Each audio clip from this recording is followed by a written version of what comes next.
আসসালামু আলাইকুম। ওয়ালাইকুম আসসালাম। রমজান ভাই ভালো আছেন? আলহামদুলিল্লাহ, আল্লাহ রাখছে ভালোই। ভাই আপনার পরিচয়টা দিবেন একটু। আমার বাড়ি হচ্ছে দামোদরদি গ্রাম, ইউনিয়ন রায়পুর, থানা মধুখালী, জেলা ফরিদপুর। ভাই আপনি তো শশা লাগিয়েছেন, হ্যাঁ, শসা লাগাইছি। কোন জাতের শশা লাগিয়েছেন ভাই? শসা লাগাইছি ময়নামতি। ময়নামতি লাগিয়েছেন, জি। কোন কোম্পানির? মালিক সিট। মালিক সিড। তা ভাই শশা কেমন হয়েছে সেই সম্পর্কে? শসা তো দেখতেই পাচ্ছেন, গাছে দেখতেছেন, মাশাআল্লাহ খুব ভালো ধরছে এবং আশা করা যাচ্ছে খুব ব্যাপক ফলন হবে। কেবল জালি আসতেছে তো, হ্যাঁ হ্যাঁ হ্যাঁ। কেবল শুরু হচ্ছে আর কি। কতটুকু জমিতে লাগিয়েছেন শশা? 50%। 50%। তাতে দেখে কালার বা রোগ না, বালাই কালার টালার তো মোটামুটি সবকিছুই ভালো দেখা যাচ্ছে।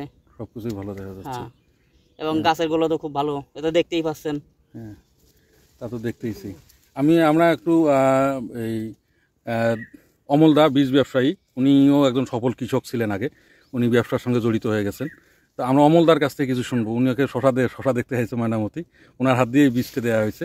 তা অমলদা কিছু বলেন আপনি, আপনার হাত দিয়ে তো এই বীজ আছে। হ্যাঁ, আমার হাত দিয়ে এই বীজ আইছে আমার দোকান মধুখালী বাজারে। হ্যাঁ, তা ময়নামতি শশা রমজান ভাইয়ের খুব ভালো হয়েছে। আশা করা যায় এই এলাকায় ময়নামতি শশার বীজ অনেক বিক্রি করা যাবে। অনেক বিক্রি করা যাবে। তাতে কি শশা পছন্দ হয়? শশার কালার বা শশার ধর?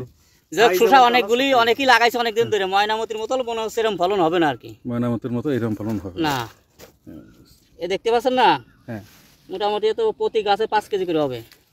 এখন যে করা আছে জালি, এই করা বড় হলি পারে। শুধু কি একটা গাছেই না আরো প্রতিটা গাছেই? প্রতিটা গাছেই এরকম আছে, আপনি দেখতে পারেন প্রতিটা গাছেই আল্লাহ দিলে মাশাআল্লাহ ফল আছে। আচ্ছা ঠিক আছে, ধন্যবাদ ভাই। আচ্ছা ঠিক আছে, খোদা। এই যে বিসি রাসার মতই হইছে। না কাউ কাছে কয় পাগলার পর সাথে আছে বলি বড় নাকি করা ওই যে কোনা দিলাম সিরিয়াস হয়েছেন এবার গাও খাইছি মানে ভাই আমি পারবো না উনি পারছে।